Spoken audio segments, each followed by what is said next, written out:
이제 정리해야 할 시간이야. 저는 엄마의 말에 고개를 끄덕였어요. 할머니가 떠나신 지 20년. 할머니의 방은 여전히 그대로였어요. 서울 변두리의 작은 집, 할머니의 방.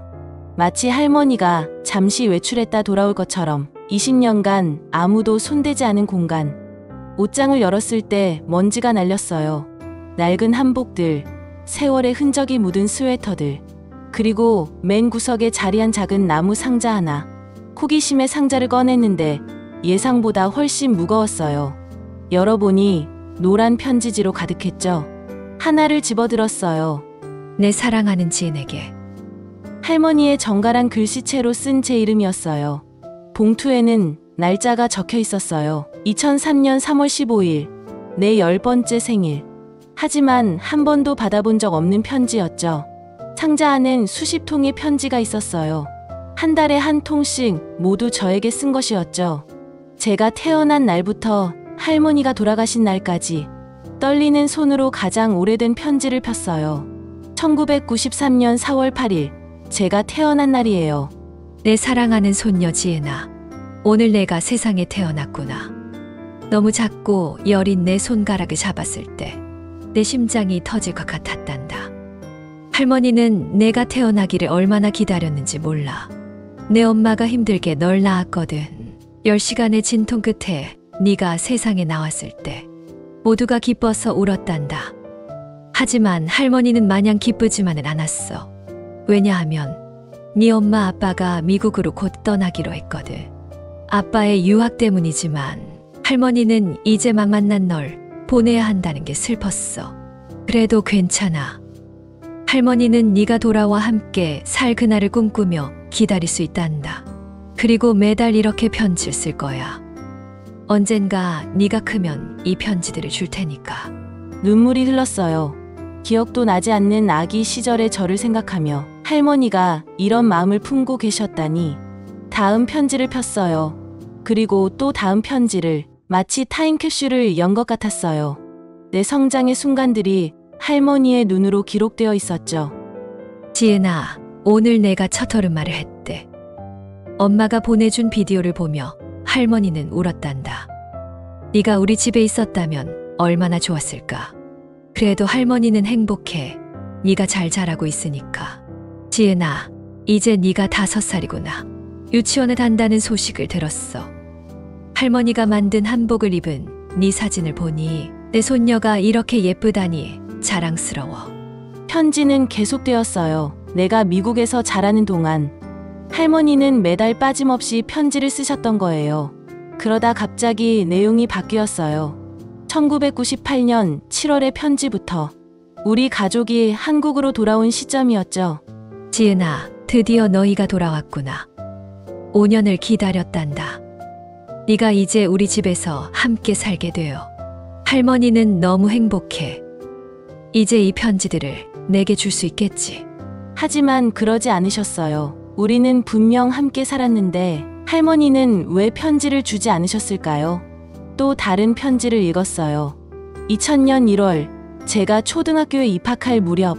사랑하는 지은아, 오늘 의사 선생님께 진단을 받았는데 암이래. 시간이 얼마 남지 않았대. 하지만 너무 슬퍼하진 마라. 할머니는 지은이가 곁에 있어서 너무 행복했어. 매일 너희 웃는 얼굴을 볼 수 있어서 감사했지. 하지만 이 편지들은 주지 않기로 했단다. 네가 알면 슬퍼할 테니까. 어린 네 마음에 상처 주기 싫었단다. 할머니가 떠나면 네 엄마가 이 편지들을 찾아 언젠가 내게 전해주겠지. 그때 너는 다 큰 어른이 되어 있겠구나. 할머니의 사랑을 이해할 수 있을 만큼 말이야. 눈물이 멈추지 않았어요. 어린 제가 걱정할까봐. 할머니는 아프다는 사실을 숨기셨어요. 시간이 얼마 남지 않음을 아시고 그날 이후의 편지들은 더 간절해졌어요. 더 많은 이야기를 남기려 하셨던 것 같았어요. 지은아, 할머니의 비밀 정원을 기억하니? 집 뒤편 작은 텃밭 말이야. 그곳에 보물상자를 묻어뒀단다. 네가 20살이 될 때 꺼내보려. 마지막 편지를 펼쳤어요. 할머니가 돌아가시기 하루 전날의 날짜. 내 사랑하는 손녀 지은아. 이게 마지막 편지가 될 것 같구나. 몸이 너무 아파서 글씨를 쓰기도 힘들어. 하지만 꼭 남기고 싶은 말이 있어. 할머니는 내가 태어나던 순간부터 지금까지 한순간도 널 사랑하지 않은 적이 없단다. 미국에 있을 때도 돌아와서도 항상 네가 자랑스러웠어. 이 웃음소리는 할머니의 약이었단다. 이 편지들을 쓰는 동안 할머니는 너와 대화하는 것 같아서 좋았어. 비록 직접 말하지 못한 이야기들이지만 내 마음은 항상 내게 가 있었단다. 언젠가 네가 이 편지들을 읽게 된다면 할머니를 기억해 주렴. 그리고 알아두렴. 사랑은 말하지 않아도 전해지는 거란다. 할머니는 이제 하늘나라에서도 언제나 네 곁에서 널 지켜볼 거란다. 사랑해, 내 소중한 지은이. 편지를 다 읽고 저는 한참을 울었어요. 어릴 때 기억이 하나둘 떠올랐어요. 할머니는 아프다는 내색 없이 항상 웃으며 저를 안아주셨거든요.